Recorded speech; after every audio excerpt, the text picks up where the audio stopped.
Mr. Speaker, thank you. Hope I can do justice at this. Did not anticipate doing it this time of night.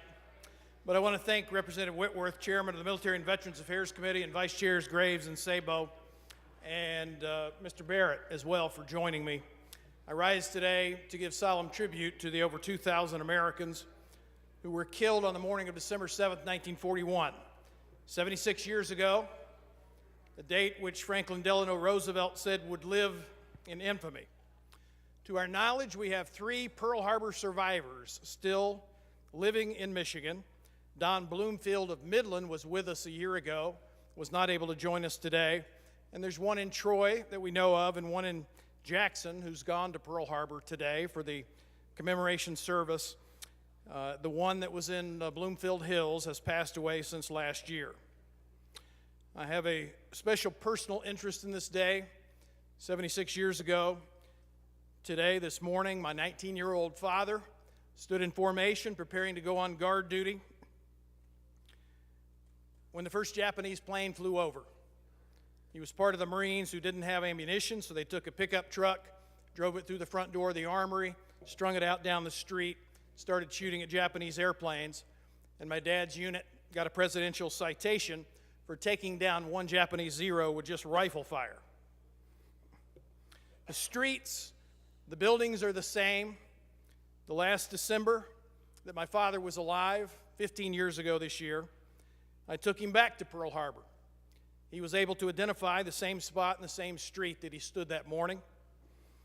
Later that day, we were on the commemoration service officially on the USS Arizona.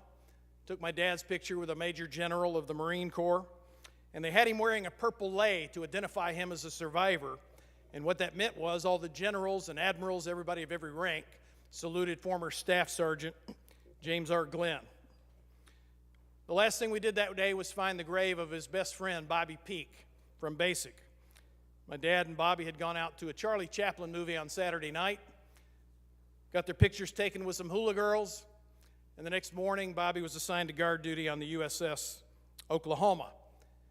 I calculated very quickly the dates on his grave. He was 17 years and 10 months old when he gave his life in defense of our country. My dad told me before he died that he regretted never having known how to express his condolences to the family of Bobby Peak.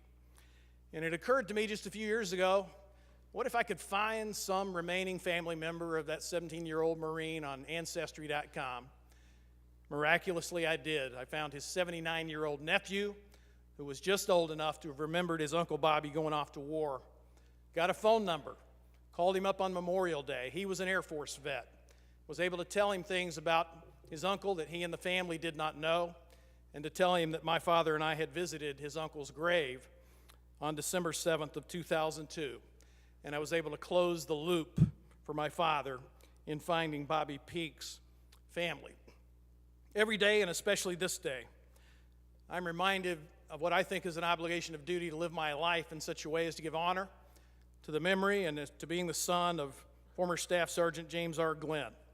And I am moved every time I watch the closing scene of Saving Private Ryan, in which the old Private Ryan begs his wife to assure him he's lived a good life, he's been a good man, to have been worthy of all the sacrifices of lives that have been made to save his life.